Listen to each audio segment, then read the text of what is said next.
யார் ஸ்டாக் மார்க்கெட்டில் கிங்கு அப்படின்னு பார்க்கலாம். ஒரு ஜாதகத்தில் 5ஆம் பாவம் அப்படின்றது ஷேர் ட்ரேடிங் அப்படின்னு பேர். 5ஆம் பாவம் ஷேர் ட்ரேடிங், ஸ்டாக் மார்க்கெட் எல்லாமே. 2வது பாவம் பணம்.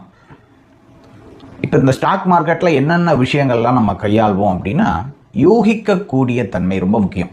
நாளைக்கு இந்த ஸ்டாக் நல்லா வருமா இல்லையா அப்படின்றதெல்லாம் ஒரு கெஸ் பண்ணுறது, அது 3வது பாவம்.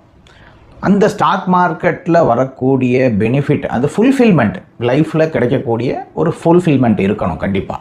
அப்போ 11வது பாவம். அப்போ இந்த பாவங்கள்லாம் எப்படி ஒன்றுக்கு ஒன்று இணைஞ்சு ஒருத்தருக்கு ஒரு பணத்துக்கு சப்போர்ட் பண்ணக்கூடிய இரட்டைப்படை பாவங்களாக தொடர்பு கொண்டால் அவர்கள் ஸ்டாக் மார்க்கெட்டில் கிங்காக வர்றதுக்கு வாய்ப்பு. அதே மாதிரி ஒருத்தர் இன்வெஸ்ட் பண்ணும்போது அந்த துறை சார்ந்த கிரகம் எப்படி இருக்குது, மோட்டார் கம்பெனிகள் சார்ந்த துறையில் இன்வெஸ்ட் பண்ண போகிறார் அப்படின்னா செவ்வாய் நல்லா இருக்கா மாதிரியான விஷயங்கள், அந்த துறைக்கான கிரகங்கள் இரட்டைப்படை தொடர்புகளில் இருக்குது அப்படின்னா தாராளமாக அந்த போடக்கூடிய முதலீடு அப்படின்றது நல்லபடியாக வரும். அதே மாதிரி இன்வெஸ்ட்மெண்ட் அப்படின்றது 12ஆம் பாவம்.